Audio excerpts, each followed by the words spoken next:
Matthew chapter 26. Now it came to pass, when Jesus had finished all these sayings, that he said to his disciples, You know that after 2 days is the Passover, and the Son of Man will be delivered up to be crucified. Then the chief priests, the scribes, and the elders of the people assembled at the palace of the high priest, who was called Caiaphas, and plotted to take Jesus by trickery and kill him. But they said, Not during the feast, lest there be an uproar among the people. And when Jesus was in Bethany, at the house of Simon, the leper, a woman came to him having an alabaster flask of very costly fragrant oil, and she poured it on his head as he sat at the table. But when the disciples saw it, they were indignant, saying, Why this waste? For this fragrant oil might have been sold for much and given to the poor. But when Jesus was aware of it, he said to them, Why do you trouble the woman? For she has done a good work for me. For you have the poor with you always, but me you do not have always. For in pouring this fragrant oil on my body, she did it for my burial. Assuredly, I say to you, wherever this gospel is preached in the whole world, what this woman has done will also be told as a memorial to her.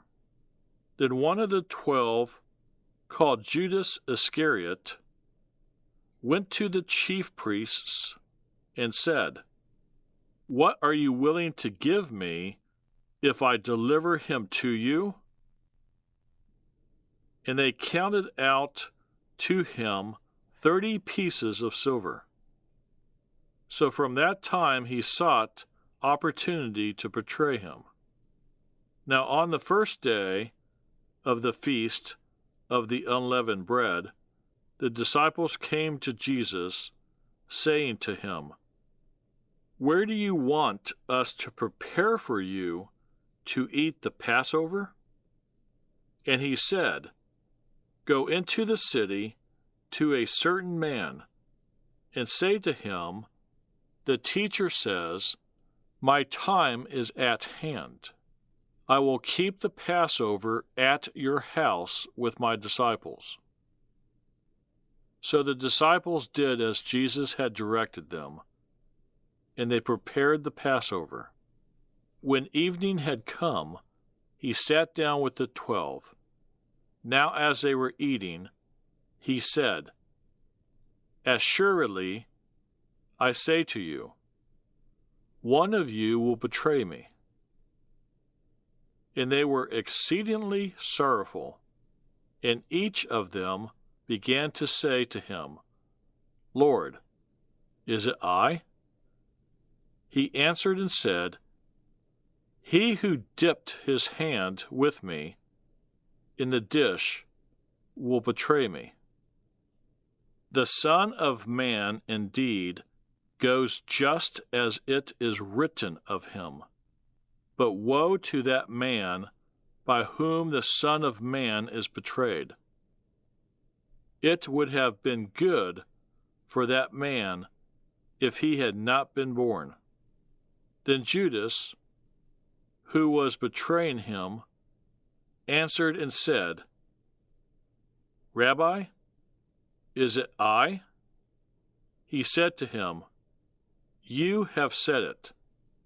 And as they were eating, Jesus took bread, blessed, and broke it, and gave it to the disciples, and said, Take, eat, This is my body."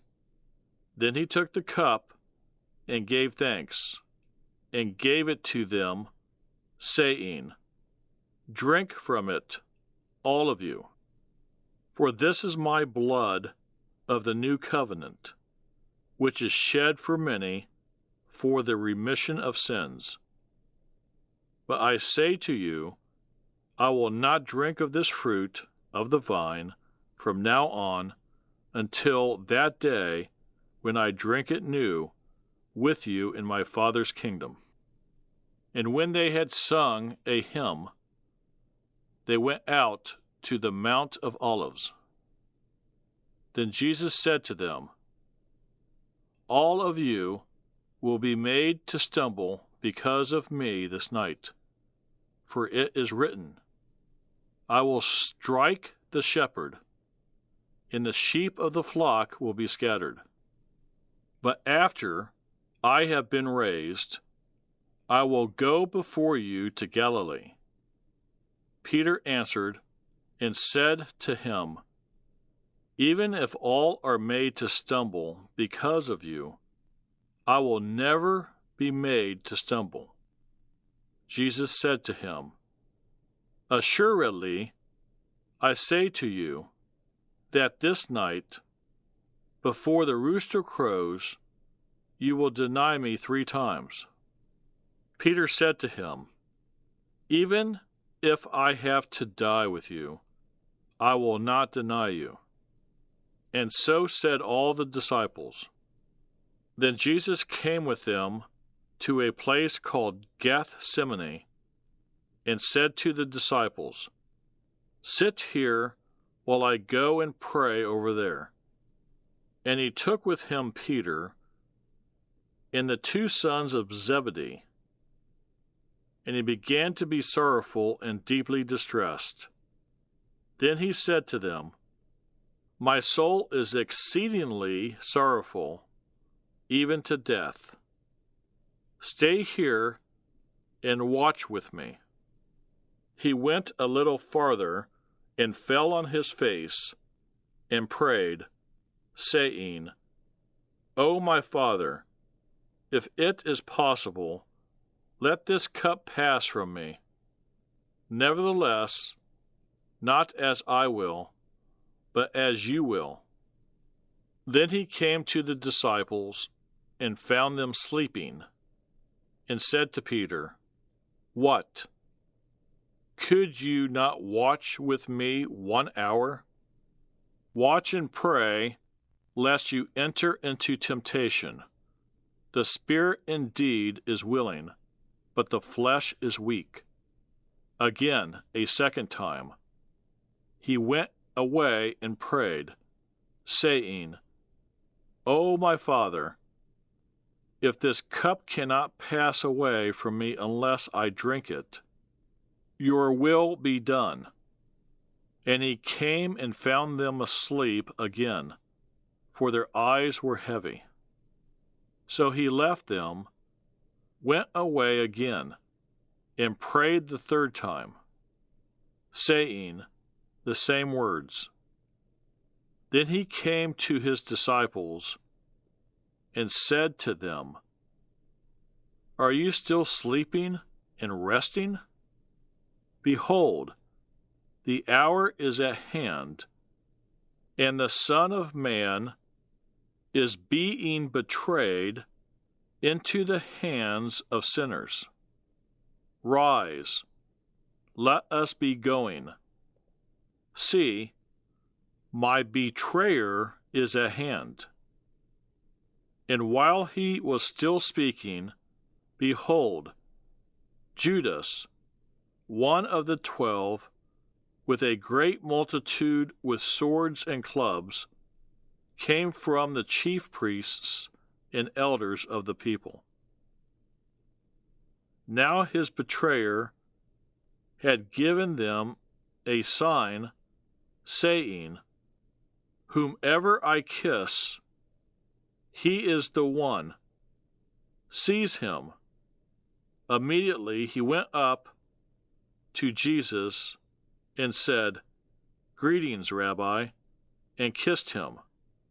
But Jesus said to him, Friend, why have you come? Then they came and laid hands on Jesus and took him. And suddenly, one of those who were with Jesus stretched out his hand and drew his sword, struck the servant of the high priest, and cut off his ear. But Jesus said to him, Put your sword in its place, for all who take the sword will perish by the sword. Or do you think that I cannot now pray to my Father, and he will provide me with more than 12 legions of angels? How then could the Scriptures be fulfilled that it must happen thus? In that hour Jesus said to the multitudes, Have you come out as against a robber with swords and clubs to take me? I sat daily with you, teaching in the temple, and you did not seize me. Then all the disciples forsook him and fled. And those who had laid hold of Jesus led him away to Caiaphas, the high priest, where the scribes and the elders were assembled. But Peter followed him at a distance to the high priest's courtyard, and he went in and sat with the servants to see the end. Now the chief priests, the elders, and all the council sought false testimony against Jesus to put him to death, but found none, even though many false witnesses came forward. They found none. But at least 2 false witnesses came forward and said, This fellow said, I am able to destroy the temple of God and to build it in 3 days. And the high priest arose and said to him, Do you answer nothing? What is it these men testify against you? But Jesus kept silent. And the high priest answered and said to him, I put you under oath by the living God. Tell us if you are the Christ, the Son of God. Jesus said to him, It is as you said. Nevertheless, I say to you, hereafter you will see the Son of Man sitting at the right hand of the power, and coming on the clouds of heaven. Then the high priest tore his clothes, saying, He has spoken blasphemy. What further need do we have of witnesses? Look, now you have heard his blasphemy. What do you think? They answered and said, He is deserving of death. Then they spat in his face and beat him.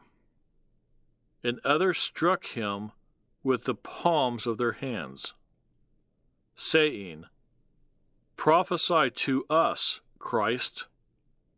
Who is the one who struck you? Now Peter sat outside in the courtyard, and a servant girl came to him, saying, You also were with Jesus of Galilee. But he denied it before them all, saying, I do not know what you are saying.